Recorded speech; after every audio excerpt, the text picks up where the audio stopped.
The stories I've heard is nobody was going to shop there because it was so far north of Charleston.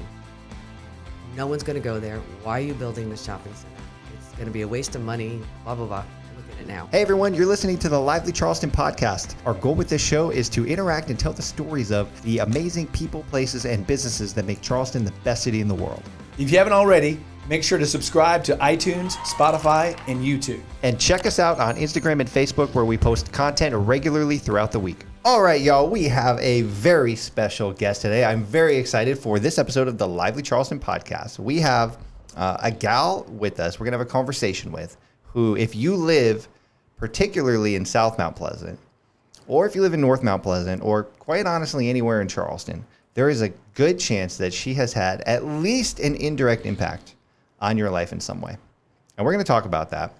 But first of all, let's welcome Miss Kathi Herrmann to the podcast. Hello. Thanks so much for hanging out with us. I'm so excited to be here. All right. So we're going to talk about, so you are the marketing director for Mount Pleasant Towne Centre. I am. Right over in South Mount Pleasant. Let's see. For those that don't know, it's directly across from the Starbucks. It's right next to the Lowe's shopping center and the Cane's Chicken with the line all the way out to 17. That's the one. Right there in the middle of everything. Right. And mostly people know us by the IOP connector. We always say we're right before the IOP connector. Just south of the connector. Exactly. Okay. So we're going to get into all that. I have a lot of questions. All right. Great. I've spent a significant amount of my personal funds in your shopping center. That's what I like to hear. Yeah, absolutely. I'm doing my part. And so we have some questions. We're going to talk about some things there. But first, let's get to know you a little bit and just kind of how you came to be who you are in managing this shopping center that's really a staple in our community. I love Town Center. My entire career, I've been doing marketing for shopping centers. So let's talk about that.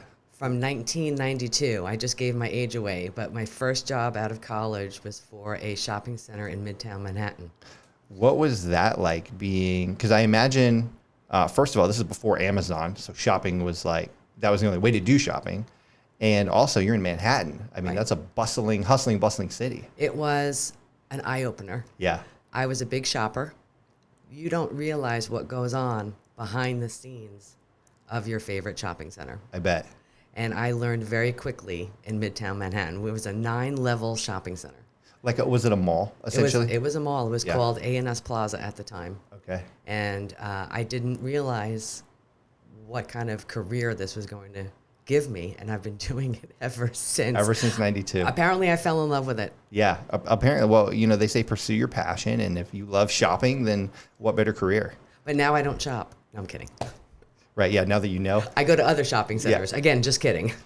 Yeah. I feel like my mom, my fiance, my daughter, they could all pursue this career because they love shopping too. So, but I imagine there's probably a lot more skills that go into it. So we'll get into that.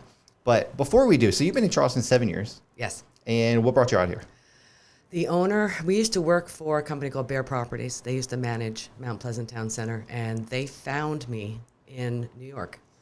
And at the time, my husband and I were contemplating moving south. I'm a total New Yorker, so it was only in the back of my head. It was in the front of his. And Okay. we got an offer, and I said, well, what are we going to do? He goes, I think we should just go. Let's just go. The kids are grown. Our parents are no longer with us. So there was really nothing keeping us there except my love for New York. Yeah, yeah. And we just said, let's do it. And the offer was this offer to This was, really? I moved down here for this job. Yes. Okay. So before you grew up a little bit, one thing that I thought was really interesting about you was that you had a variety of things that you wanted to be when you grew up. The list includes veterinarian, band groupie, professional band groupie, Yes. head of a record label, Yes. and FBI agent. Now, that's quite a diverse skill set there that you have at one point or another decided that you wanted to devote your time to. Well, yeah, if anyone's young listening to this, which I'm sure they are, there used to be things called record companies. Long time ago. Long time ago. Yeah. When I graduated college, in my yearbook, it actually says, "World, watch out, I will be the head of RCA." I remember that. I remember RCA. And that was a long time ago. Yeah. But I had a major in marketing and a minor in music management. Okay. I love music. I love concerts. I used to love going to clubs, anything that had music in it. Yeah. I said, well, I'm going to use this and I'm going to become this huge record producer or like Guide to the Stars or whatever it was at the time.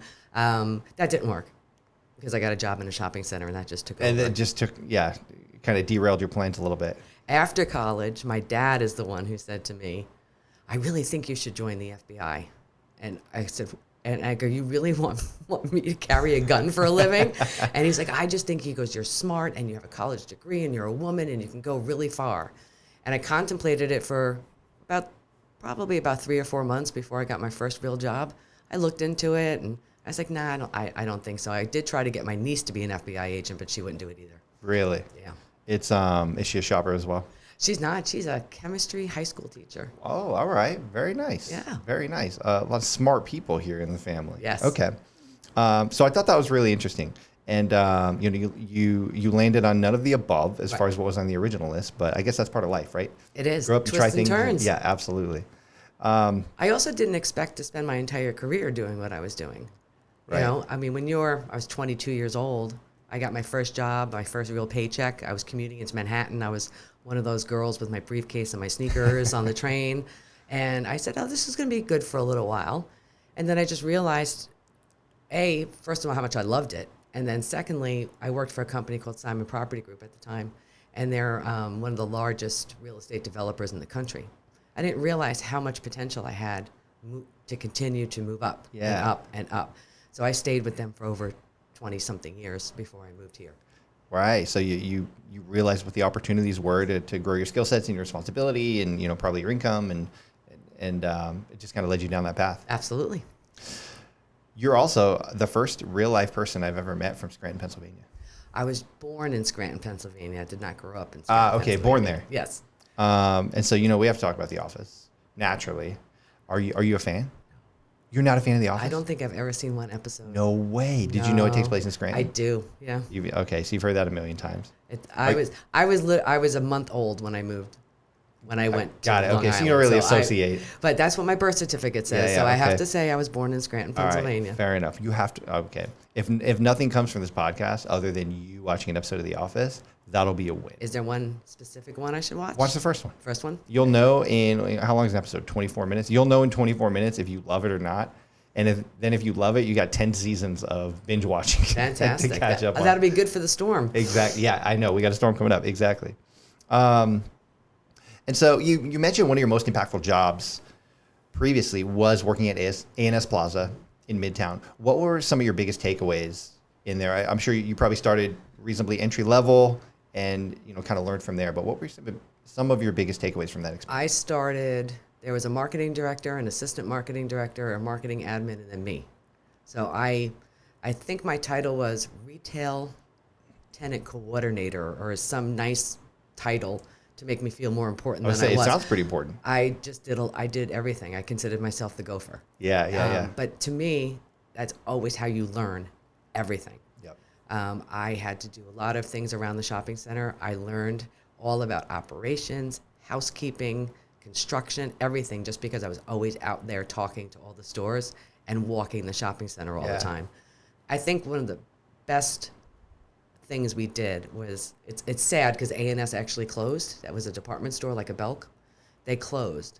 Now you have a shopping center named A&S Plaza that doesn't have an A&S anymore. Oh, right. So we went through a year-long campaign to rename the shopping center. And so if you look at it now, it's Manhattan Mall. Gotcha. Okay. But that was some experience from the beginning to the end of trying to rebrand an existing, something that everyone loved and everyone knew. And they've changed it around a lot. It's still there, I believe. It used to be 9 levels high. Now I think it's only 3. Oh, wow. They converted the top into offices. Okay. But that was an amazing experience for someone just getting out in the business. I learned so much in that. I was there 4 years, and I learned everything I possibly could. And is that where you mentioned one of the people that most influenced you was one of your first bosses, Ethel? Is that where Ethel worked? Yes, Ethel was the marketing director. Okay. She was an amazing woman. She was the type of woman either you loved or you hated. Yeah. And she either loved or hated you. And I think I did such a good job for her that we've always gotten along, and she treated me with respect, and she taught me everything.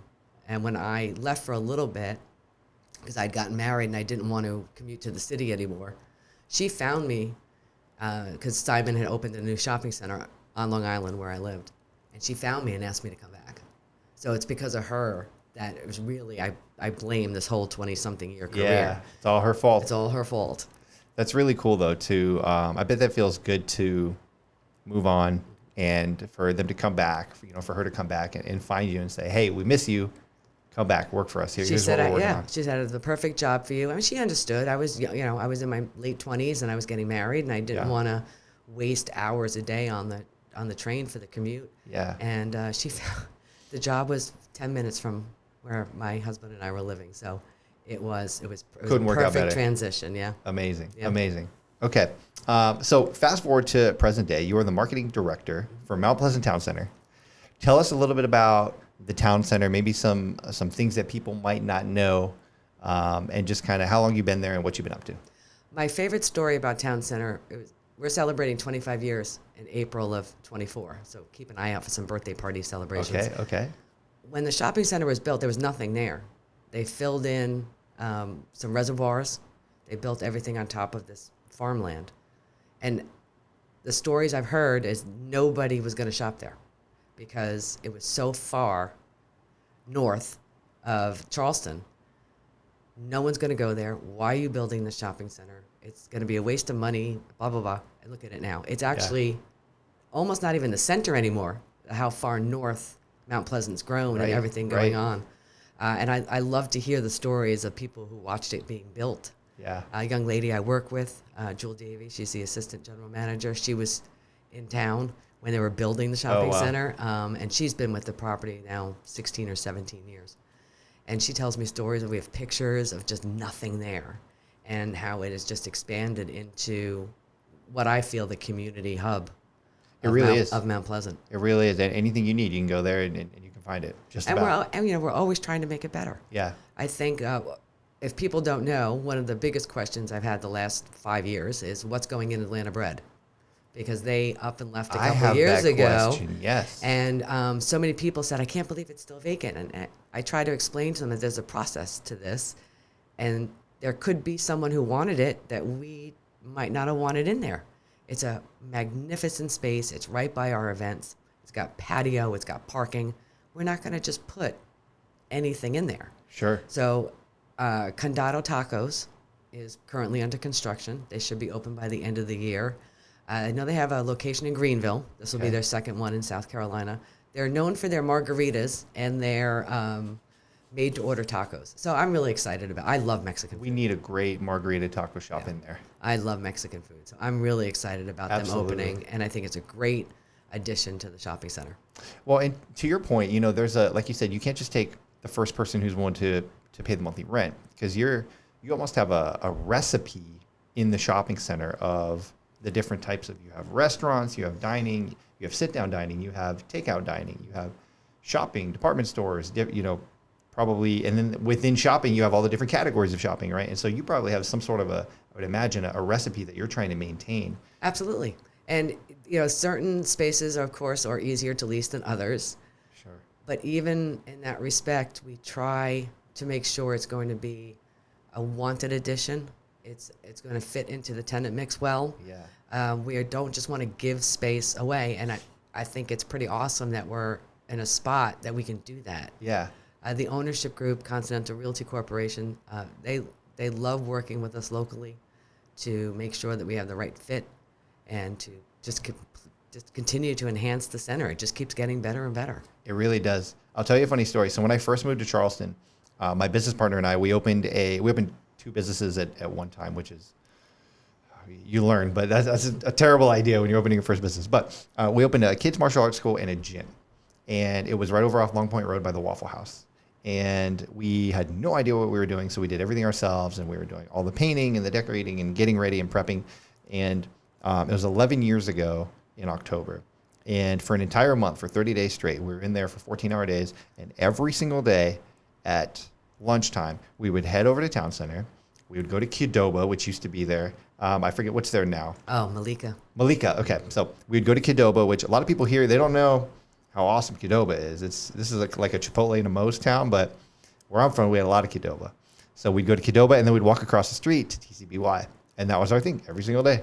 Just our little break. And then we'd go grab a Starbucks at Barnes & Noble and then get back to work. See, that sounds like a It's perfect little route. break. It was amazing. Everybody needs to do that. Yeah. They can't go to Qdoba anymore, though. Yeah, Qdoba's not there, but we got this other amazing There. taco place coming in. I love Condado. But have you been to Malika, the Pakistani restaurant?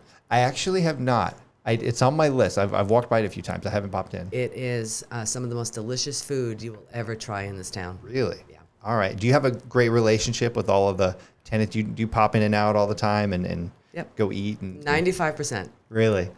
That's great, though. Yeah. That's great. And they all know you when you walk in, I'm sure, or at least the managers do. I'm surprised. The turnover of managers at Town Center is not as high as you would think. Okay. There are managers that have been here since the beginning. Oh, wow. And you get to know them and you work with them. And when my job is to make them better, right? My job is to get people into their stores. Yeah. So we work together. We have lots of conversations. We do events specifically for certain tenants. For instance, we're doing next Wednesday, we kick off our Sweat Under the Oaks, our fitness series with Athleta. Okay. And so we've partnered with them. What's that going to be all about? It's every Wednesday in September and October at 6 o'clock. It's a free fitness class outside in our park. We do it every spring and every fall. Okay. And it's just a great way to give back to the community. We had 55 people at the last event in May. I don't even know how I fit 55 That's a huge people number in of there. people. It was fantastic. To be out there. That's amazing. Yeah. And then and they're moving and they're being healthy and active. And So that's a perfect awesome. example of promoting Athleta. Yes. And then not to forget our friends at Lululemon. Yep. A wonderful tenant of ours. They do a fitness class every Tuesday in October. Okay. There's so much. I get confused because there's so much going on in the fall. Yeah. And but And you guys have a lot of things coming up too, right? Oh, sure. And a kids club. I started a kids club. I'm not sure why, but I did. And we have an event the first Tuesday of every month from 10 to 12. It's free. And I won't even tell you how many kids came to the August event. But our September event is September 5th, and but that's a focus towards all of our our kids vendors. We have two incredible children's retailers, both local. One's Little Palmetto Pearl, and one is Tweedlebeetle. If you need to dress your children for anything, you need to go to one of those stores. Again, great. They participate. They help. Yeah. They want the attention. They love being a part of the events that we do. And like I said, did I really need a kids club? Probably not. But it has increased traffic on the slowest day of the week. Yeah. Good. That's why you're the marketing director. Exactly. That's why they pay you to do this. Ideas like this. Well, and that's really cool too for the tenants because, those are, as a small business owner, those, the momentum energy that it requires to start those types of things and to drive traffic to them and market them just to, you're not even charging. It's just for the exposure and the opportunity to meet people. Exactly. It takes a lot of energy. It's a lot of work, as you know. And there's a lot of value in you doing that for them. I agree. I hope they do too. Yeah. No, I send them to me if that's ever in question. I know how important that is. So I think that's great work that you're doing. One of the things when we talk to people coming to see spaces, and they'll be like, "Oh, I don't know if I really like this space. I'm looking at one down the street." Even though we don't do the leasing, but we meet with them a lot to show them spaces. I always say, remember, you're a town center. I just want you to realize what comes with that. Yeah. Coming to town center. We don't just leave you alone to build your own business. That's what we are here for. We help you. And I think that's a huge added value for anyone who wants to open a business. And how many stores are currently in town center? The last time I counted, it was like 70. I want to say 71 or 72. Okay. We have 4 vacant spaces, not including Bed Bath & Beyond, but I don't want to talk about that. Okay. Because that was just nationwide. They just up and left all their stores. Yeah, that's a tough one. That's a whole nother topic for conversation. But the small shops, but we have leases out for 3 of the 4. So we're working on having 100% leased within the next year or so, and I think that's a fabulous place to be. That you couldn't ask for much better than that. And Town Center is technically everything north of the roundabout, right? It is everything from Belk Men's Yep. and our house, and of course Ballard Designs, the only one in South Carolina. From there all the way through to Men's Warehouse. Yes. Okay. So Got it. before Yep. that little strip of stores where the old Bilo used That's to right. be. Yep. Okay. Continental does own Sweetgrass Corner, though, where Bilo is. And hopefully have some exciting news about that soon. I can't say. Everybody knows, but I can't say. So Hey, fair enough. Fair enough. Google it if you want to know, right? all you have to Okay. do is talk to anybody, and they'll say they know what's going in there. So And they know. All right. Yeah. Fair enough. Amazing. One of the things I thought was really cool about in learning more about you is you do a lot of charity work and you tie your efforts back to helping other community programs. I do. Tell us a little about that. What are some of your favorite charities and what do you have going on? I don't think I could pick a favorite. I love animals, so we'll start there. And the Charleston Animal Society, to me, does incredible, incredible work. And they, not only that, but they're a wonderful partner. And so we do Pup Bowl in February, which is the Saturday before the Super Bowl. Last year, we had 26 fun. puppies adopted. That's awesome. I cry when I think about it. That's awesome. We do an event called Paws on the Patio. We do them six times a year. It's a cocktail party out at Burton's Grill out on the patio cool. to raise money for Charleston Animal Society. So you can buy a ticket, grab your dog, and come and have some drinks with us. That's cool. And we do Fall Festival, which is coming up October 28th. It's our second biggest event of the year. And we do our annual pet costume contest Nice. to raise money for them. I got to get my guy in there for the It contest. is so much fun. Okay. They're just a wonderful organization. Another one of my partners is Camp Rise Above. Kids and Dogs. That's what everyone keeps telling me, kids and dogs. They are our benefactor for Lights Up, which is our tree lighting. Oh yeah. Okay. And they are, again, just the services they provide to families and these children that would never have been able to go to camp. And they take care of everything for you. And working with them is a blessing to me. And they sell all these bright, blinky items at Lights Up, so all the kids are all blinky and lighty and making all this noise when we light the tree. That's fun. So they're That's fun. I bet they love it. Yeah. And another one of my favorite events of the year is called Pink Promenade. It's catwalk and cocktails. It is our annual breast cancer fundraiser. We raise funds for the Roper St. Francis Foundation, and all the money is donated or used to support women with breast cancer in the Charleston area. Oh wow. This is our 5th annual. It is an afternoon filled with fashion shows with cancer survivors. We have brunch with Burton's. We have champagne and wine and live music, and it makes me feel like I'm doing what I'm supposed to do. Yeah. Right? That Yeah. I can put these things together and I can affect so many different people in so many different ways. And that's kind of why I get up and go to work every morning. I think that's great. And I can see in just you telling that story how passionate you are about this. I am.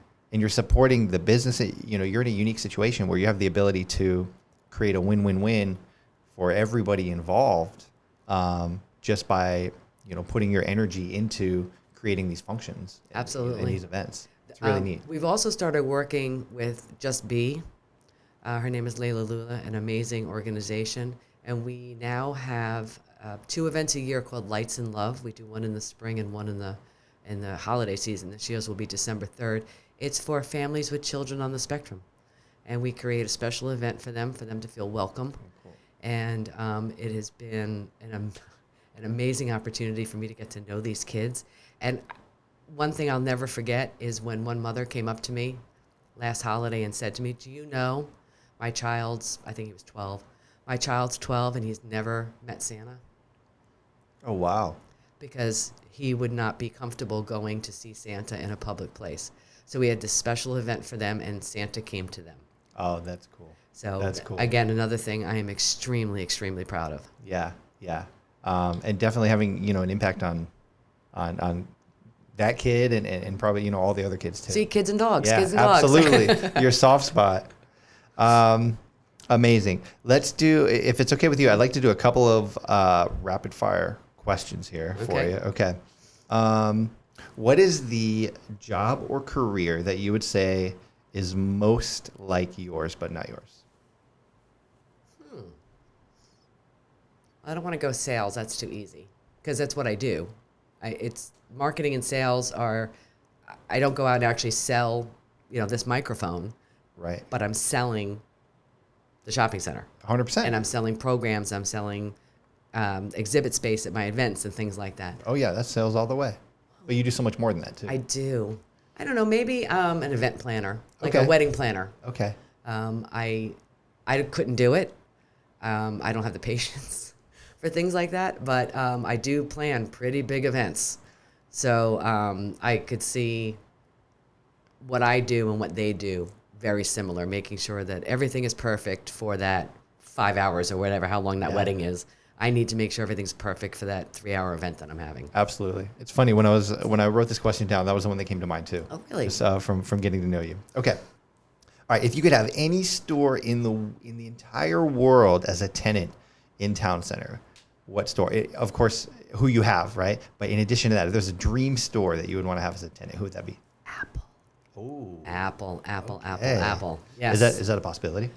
You never know. They are, they're happy downtown, and they do, of course, an amazing business downtown. So I'm not sure they feel that need to move to Mount Pleasant or add a store to Mount Pleasant, I should say. I don't think they'd ever close downtown, but I think they would, and I think that's probably the most asked for or sought out store at Towne Centre. That would be awesome. Yeah. It feels like it would be a perfect fit. Yes. It makes sense there. Yes.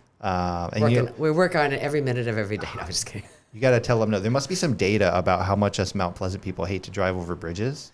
Well, it's actually worked because there's a few stores that have had downtown on King Street, and we've gone to them and said, listen, it's not the same shopper as Mount 100%, Pleasant. it's not. And we did geofencing, we had all the data, and we were actually Nicely done. able to get a few stores that were open downtown to come to Towne Centre. Nicely and done. it did not affect their business downtown whatsoever. I bet. Yeah, they just get us, more often because we don't have to trek it all the way over there, right? I don't like to pay to park. That's my thing. Right.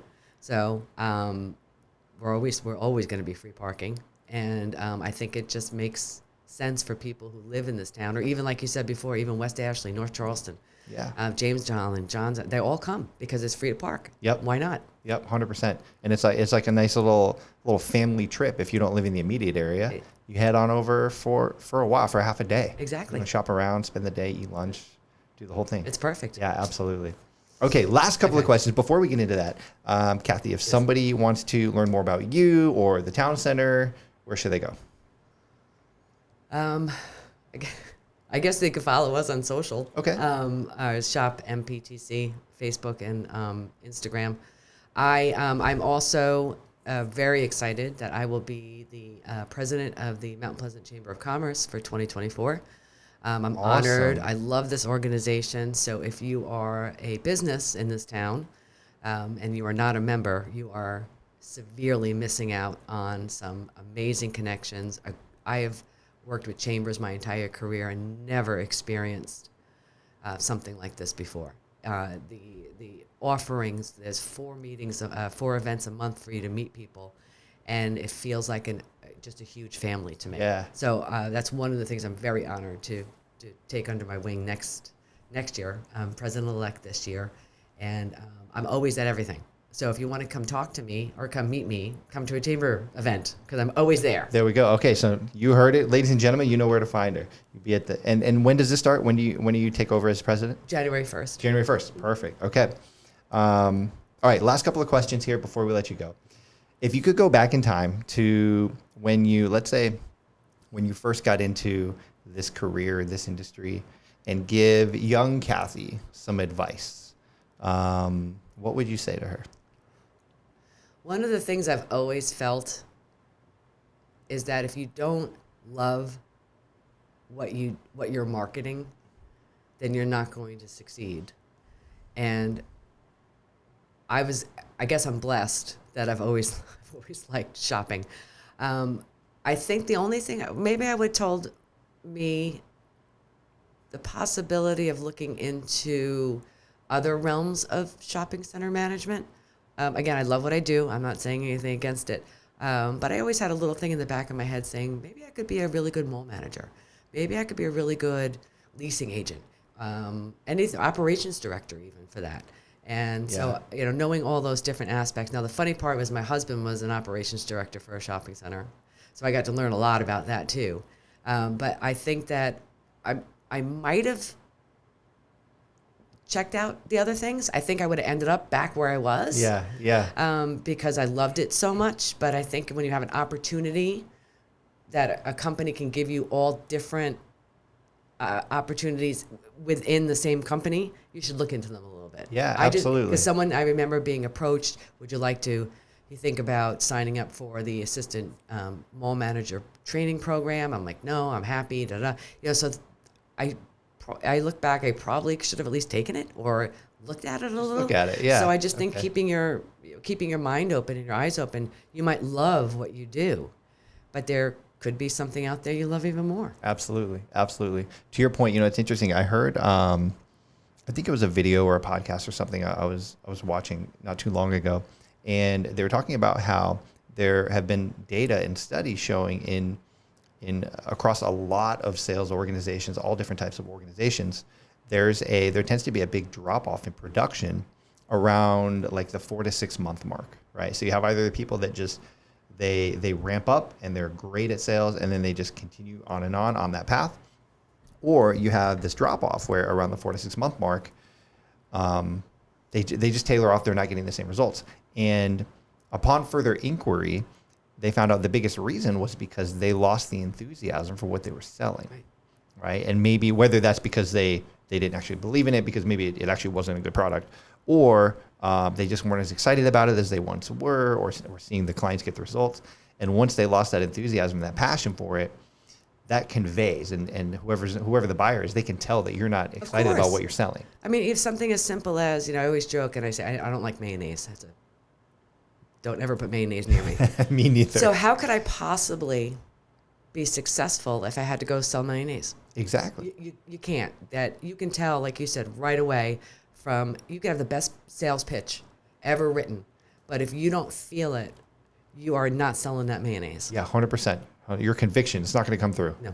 I'm with you. I could never sell mayonnaise. Yeah, put me on the spicy mustard train. I'll be top salesman of the year. Awesome. Ms. Kathi, it has been a pleasure. Thank you so much for coming to hang out with us and telling us a little bit more about yourself and the town center, how we came to be where we are, and what we have planned here for the future. Yeah, we have so many things. Just check us out. Events starting September, October, November, of course, Christmas and December. And keep an eye out for that 25th birthday celebration. 25th birthday. Next April. Be able to come celebrate with us. All right, folks, you heard it here first. We'll see you all out there. Kathi, thanks so much. Thank you so much. Hey y'all, that's a wrap on today's episode. Thanks so much for watching. We hope you enjoyed it. Make sure to like or follow or subscribe, whatever platform you're on, just hit the button to make sure you don't miss any future episodes. Yep, and please help us grow the channel by sharing it with someone else who might enjoy it as well. Thank you so much for watching, and we'll see you next time.